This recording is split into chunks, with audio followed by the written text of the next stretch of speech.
Good afternoon, good evening, ladies and gentlemen. This is Chris again, the Watch Lounge Company, with another video review. Today's review is, as promised, this is that tag Heuer. This is the Aquaracer. This is the Pepsi GMT. This was kindly lent by Rich over at Saltzman Jewelers, guys. If you guys hadn't already, go or check out Saltzman Jewelers. I will leave a link in the description down below at the end of this video, to where you can go check out these tag Heuers. You can check out Oris, Breitling, many other brands that they are an authorized dealer for. Now, I am not getting any paid promotion, guys. This is just me telling my honest opinion, my honest review on this watch, guys. And they're kind enough to lend these watches in. It's pretty cool to check out this watch. No wristwatch check, as I am wearing this said watch now. Now, part of me was wondering before why tag gets so much hate by us watch idiot savants. I don't know if it's just like a group think kind of thing, or if it's just because we're just really picky on what we buy and what we compare other watches to. Now, part of me kind of wanted to go in and not give it a negative review, but not really give it a positive light. But the more that I wore it, and I've been wearing it for probably about a week or so now, whenever I've been off work, of course. Now, I will tell you, I did wear, of course, the Casio Duro. I wore that tonight to work. But the more that I wore it, the more this watch grew on me, and the more it's I could see why it is how it is, guys. Now, there are a couple negatives on the watch, of course, and I will tell you those negatives, as you know I am in all these obviously my reviews. There are a couple negatives on the watch, and other than that, like, I don't see why a lot of people hate on tag. Of course, you know I had an Aquaracer. I had the greened out Aquaracer a while back, the diver version. This, of course, is the Pepsi GMT version, and this is pretty cool to get to see. This is kind of an alternative. Now, I'm not comparing it in any way, shape, or form to Rolex, but it's kind of an alternative to a Pepsi GMT Rolex, or even a Pepsi Tudor, or along those lines, guys, if you can't get those. And these are usually always in stock, guys. And the cool thing about these is this is definitely a brand that, of course, like I said, us watch idiot savants, we know this brand, but this is also a brand kind of like Rolex, where a lot of people know the cachet, they know tag Heuer, they know the brand. They really know the marketing behind tag Heuer, and I think that's why a lot of people in the watch community give tag Heuer a bad rap. But I feel like tag Heuer is a brand that's coming back, guys. Along with this watch, they are coming back, and along with the Monaco, of course, the Monaco has always been kind of historically important with Steve McQueen and other people that made it famous, along with the Untitled lineup, the new Heuer lineup, which is kind of harkening back to the old lineup. I feel like tag is starting to bring back more of the watch hobbyists into the actual brand. So, like I said, you'll see the negatives, you'll see the positives. Again, I appreciate Rich for sending this in for me to check out for the channel, guys, for review.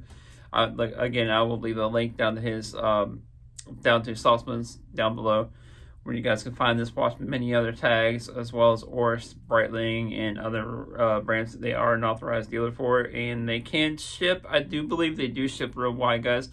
And again, I get no compensation. This is just my honest review of this watch. But anyways, guys, I will go to the desktop and I will show you the watch in question. Now, here is the watch in question, guys. As I do have it on my wrist, you can see on the clasp there, it does still have the blue tag for, of course, Rich, to let Rich know that I have not taken the tag off, the seal off. Just worn it at the house, guys. This is, again, like I said, this definitely has a lot of positives, but also has some negatives, and I will go over both of them in the review. One of the positives I found is the Bi-Directional Bezel. This is a pretty cool feature that not a lot of GMTs that I've noticed really have. There are, of course, the Zen and others. They do have that. This is a 300-meter water resistant watch, guys. So you can go diving with it. You can go swimming with it. There's plenty that you can do with this watch, guys. Definitely a lot that you can do with it in the water sport realm. Now, one of the only negatives that I did find on this watch is are the 21mm lugs. That's one kind of knockoff on the watch that I don't get why companies in this day and age do the 21mm lugs. This is a 43mm piece, so it wears a little bit big, but on my 7.5-inch wrist, it fits fine, guys. I don't know, I do feel like on some smaller wrist sizes, you can actually get to fit this pretty decent, especially if you take some links out. Of course, I didn't take links out. I didn't want to scratch Saltzman's watch. Now, again, this is the Pepsi bezel, so you see the blue, the red, the classic Pepsi configuration. Now, this is a Cyclops dial here, and some people like it, they don't like it. In this case, I feel like they did it really well. Again, like I said, I had the green dial Aquaracer. I kind of actually missed that watch, believe it or not. And again, this is a 43mm watch. I will show it next to the Casio Duro just to show you guys what it looks like size-wise. It's not an overly thick watch. Now, one of the things you guys might get a little bent out of shape over is also the price, which I believe retails for right about $3,000. And in that ballpark, this is a around, you can pay about $400 or $500 more, maybe a little bit more than that. You can get a Tudor Black Bay GMT.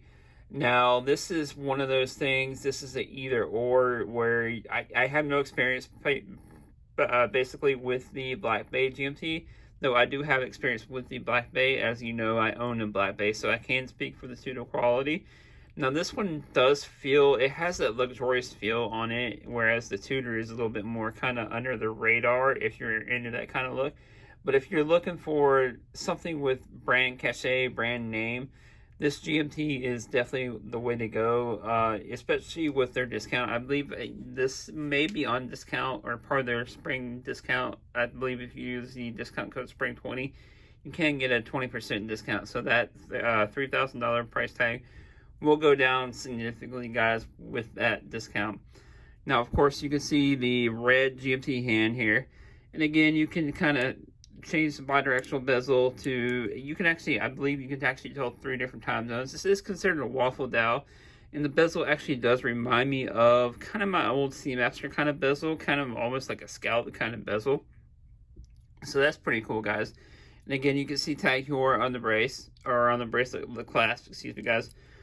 And again, the clasp action is pretty good on this, as you would expect. And here is the case back. Of course, you can see the little scuba helmet, as this is a dive watch in their dive brand. Now, the Aquaracer lineup, I feel like they have a kind of pretty much a watch for everybody, or everybody's taste. Random Rob, I believe, has one in from Saltzman's also, which is the white dial with the orange second hand, and the non-GMT version. But still a pretty cool watch, guys, and definitely something that you, like I said, there's definitely a watch in this lineup for everybody. And this is considered kind of entry-level luxury. Again, you can see the tag Heuer, the shield here, Aquaracer, 300-meter automatic, of course, pretty cool. And that automatic movement is definitely at a movement and at a base movement. I believe it's the 2892 or 2893. Correct me if I'm wrong down there, guys. So it's a good, solid, reliable movement, especially for what you get. Like I said, so servicing, you're under warranty if you buy this from Saltzman's, so they will service it, as well as if it is out of warranty or anything like that, you don't have to pay a lot for servicing that movement.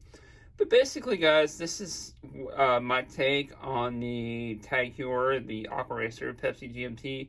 I will show you what it looks like next to the Casio Duro, just for size comparison, guys. And here's what it looks like next to the Duro, just for size comparison. And you can definitely tell, of course, this is kind of the entry level, not even luxury watch. You can definitely tell this has the luxury feel compared to the Casio. As you do know, I like to cover all kinds of different watches, regardless of price, guys, and I will give my honest opinion on a watch. And I do appreciate Rich from Saltzman's for lending this in. Again, overall, my impressions, my lasting impressions on this is it is a really fun piece to wear. Something kind of pops out, kind of stands out. Now, if you are that person that kind of goes into the brand cachet, then I would definitely suggest this over the Tudor. If you're the watch person, the watch is fine. I would suggest the Tudor. But again, in either or, you can't really go wrong on either or. That's just my take on it, guys. Let me know what you think down in the comments. If you haven't already, please like, subscribe, and comment down below, as I do make video reviews like this daily. And I also do live streams and topic videos all the time, guys. So I will see you guys in the next one. And I appreciate Rich from Salzman's for letting this in. And hope to see a lot of cool pieces, especially in the tag lineup. As I have mentioned, I feel like as a brand, they're making a comeback compared to where they were. And I think a lot of us watching salons were turned off originally by their marketing. But now they're starting to make more watches more towards us as a watch hobbyist. Anyways, guys, I will see you next one, and peace.